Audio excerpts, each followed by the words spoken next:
I'm so happy to be joined by Palmer Luckey, one of the founders of Oculus, obviously makers of the oft talked about virtual reality contraption, the Oculus Rift. Thank you so much for your time. Oh, thank you. So let's just get some of the basics.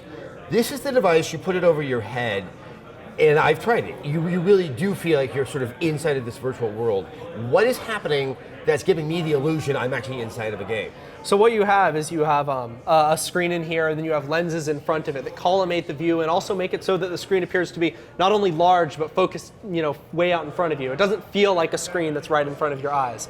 But maybe the most important component is a high-speed motion tracker that runs at 1,000 hertz, and it actually measures exactly where your head is in space. So when you turn to the right, it instantly moves your view in the game also to the right. So with the headset on, you're looking up, looking down. It actually feels like you're inside of the virtual space. Now, is that a piece of technology that, say, even like 5 years ago wasn't viable? I mean, I'm trying to get a sense of how do we have the Rift now and not sort of 10 years back? This is kind of the Rosetta Stone of games. It's not even just 5 years, maybe even 2 years ago it wasn't possible. VR has been done a bunch of times in the past, but what's happened now is we have high-resolution mobile displays where they're, everyone's trying to beat each other on that PPI number. We have motion tracking technologies that are MEMS-based and cost dollars instead of thousands of dollars like they used to in the 90s. And we also have graphical horsepower. We have GPUs that can push games in stereo 3D at high frame rates without any frame drops, and that wasn't possible 5 years ago with the types of games we have today.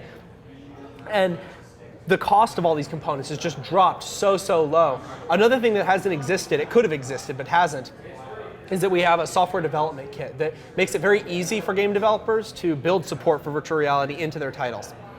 In the past, if I were a developer and I wanted to add VR support, I'd have to find a headset to target, and there were no widespread headsets. I would have to find a motion tracker separately. I'd have to integrate it with it. Then I'd have to build my engine to support it from the ground up, and there's a lot of technical challenges to doing that. We're already built into Unity and Unreal Engine. We've just made an announcement today about being in UDK so that indies can make free Unreal Engine games. Valve just released TF2, so we are, there's source titles that are being released. We also have an SDK that lets you build it into your own engines. We've handled all of the hard technical stuff, so you don't have to be a crazy VR wizard to make a VR game. You just have to be a game developer who's excited to try it and has a few hours to integrate support. And that's where I think it gets very, very interesting. You're showing it today with Hawken, which you're in a mech. It's a first-person perspective. Exactly. Are you seeing people who are interested in developing games that may not use the first-person viewpoint? And I'm trying to figure out if that would even work with something like this. It absolutely would. I mean, the obvious one is obviously first-person shooters and any kind of first-person game, because that's really what they are. They're kind of like early VR games. The goal is to make it feel like you're seeing through the view of the player.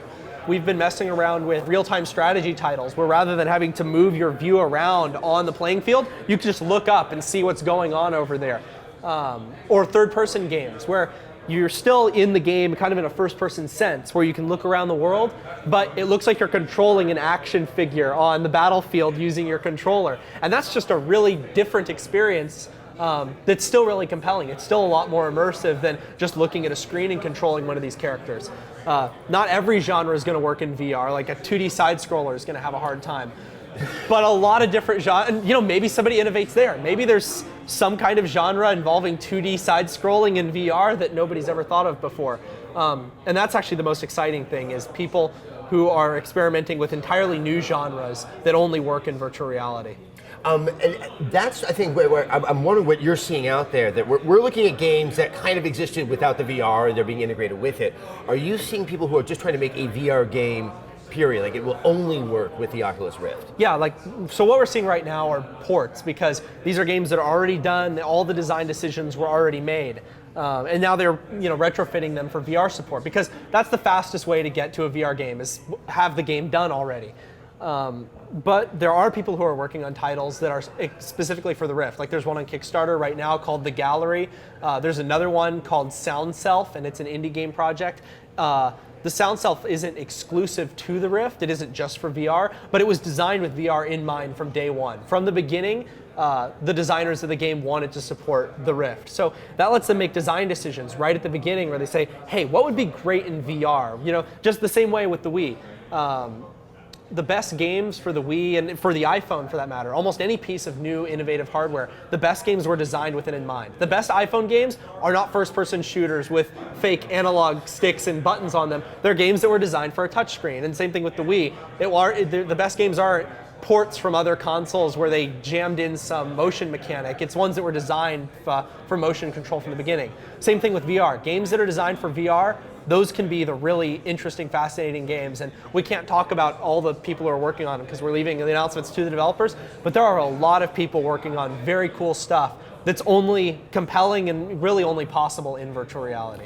Obviously, I think one of the biggest challenges is the interface. Because you're wearing this, you're not seeing your hand. So if you're trying to use like a keyboard and mouse, it would be a little bit disorienting. Are you working with ways in which you can have sort of a diverse way of interacting with the world, but you can sort of do it without knowing what your hands are doing? Yeah, we're definitely working on a lot of those. And it's funny because all of these, motion controls, things like the Kinect, where they, capture your whole body and put it in the game. Those are all kind of the areas that we are working in too, where you can capture the body and put it in the game. Everything to this point, it's technically able to do it, but there's never been a medium that let you do it. Kinect allows you to capture your body, but it just shows a mirror image on a screen. How much cooler is to actually be able to look at your body in the game and feel like you're there.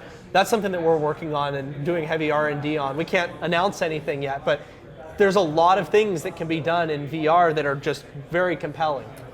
Quick question, my final one. Obviously what you're doing is very exciting. It's something that people have wanted to do with video games. Has Sony or Microsoft approached you guys? Are you in talks with them? I also wonder just if you guys as a company, you're kind of ripe for the picking. So I'm curious what your business strategy is looking forward. Well, without denying it or confirming it, obviously if they had come to us, I wouldn't be able to tell you.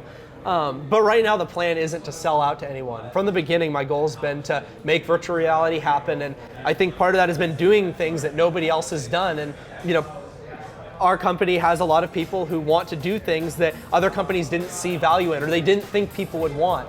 I think that as long as we can stay independent, we can keep working on what we think is best, what we think is the best direction to go.